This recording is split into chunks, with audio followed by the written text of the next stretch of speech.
Apa jadinya jika dunia maya yang seharusnya menjadi tempat bermain dan belajar justru berubah menjadi ladang luka bagi anak-anak kita? Cyberbullying, film terbaru produksi DL Entertainment, siap mengajak kita menyelami sisi kelam dari era digital. Melalui kisah menyentuh tentang perundungan yang tak terlihat, tapi meninggalkan bekas yang sangat dalam. DL Entertainment kembali menegaskan komitmennya dalam menghadirkan film-film berbobot yang menyuarakan isu sosial penting. Setelah sukses dengan Pulang Tak Harus Rumah dan Keluar Main, rumah produksi ini kini mempersembahkan karya ketiganya yang berjudul Cyberbullying, sebuah film anak-anak yang menyentuh, relevan, dan penuh makna. Berbeda dari film anak-anak pada umumnya yang ringan dan ceria, Cyberbullying memilih jalur yang lebih berani dan mendalam. Film ini menyajikan potret kehidupan remaja dan anak-anak sekolah yang harus berhadapan dengan perundungan digital. Fenomena yang kian marak dan mengkhawatirkan di era media sosial saat ini. Melalui pendekatan cerita yang empatik dan kuat secara emosional, Cyberbullying tak hanya menghibur, tapi juga mendidik dan menggugah kesadaran. DL Entertainment menyadari bahwa pendidikan karakter anak di era digital tidak bisa dilakukan hanya di ruang kelas. Oleh karena itu, film ini dihadirkan sebagai media pembelajaran alternatif yang menyentuh hati sekaligus membuka ruang diskusi. Disiapkan sebagai tontonan keluarga dan materi outing kelas di sekolah-sekolah, Cyberbullying diharapkan mampu menjadi jembatan antara anak, orang tua, dan guru dalam memahami dinamika perundungan digital yang kerap tersembunyi di balik layar. Sang produser Liani menegaskan bahwa film ini adalah bentuk kontribusi nyata terhadap penguatan karakter anak-anak Indonesia. Lewat cerita yang dekat dengan kehidupan sehari-hari, anak-anak akan diajak memahami dampak dari ucapan, tindakan,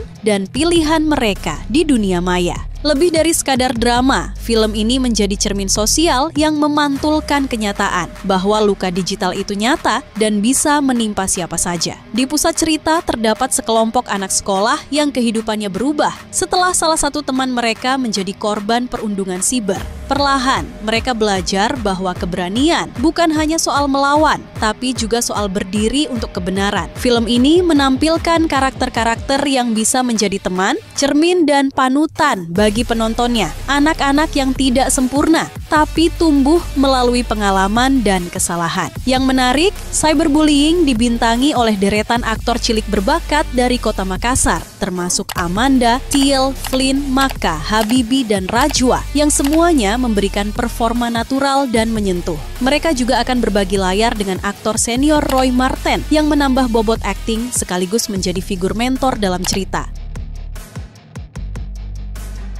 Isu sosial yang relevan, Cyberbullying mengangkat topik yang jarang dibahas secara mendalam dalam film anak-anak, yaitu perundungan digital, yang seringkali luput dari perhatian orang dewasa. Sarana edukasi karakter, film ini cocok untuk ditonton bersama keluarga, guru, dan murid, bahkan dalam sesi edukatif seperti outing kelas, karena memicu diskusi sehat dan pembelajaran emosional. Aktor cilik berbakat, film ini memberikan panggung bagi talenta muda Indonesia dengan pendekatan produksi yang ramah anak namun tetap profesional. Dukungan aktor senior, kehadiran Roy Marten sebagai pemeran pendukung menambah dimensi intergenerasional dalam cerita yang menguatkan pesan bahwa dunia digital adalah tanggung jawab bersama. Cyberbullying bukan sekadar kisah sedih dari dunia maya. Ini adalah peringatan, pembelajaran, dan harapan. Dengan pendekatan yang lembut namun tajam, film ini menyuarakan suara anak-anak yang selama ini terbungkam oleh komentar jahat dan tekanan sosial.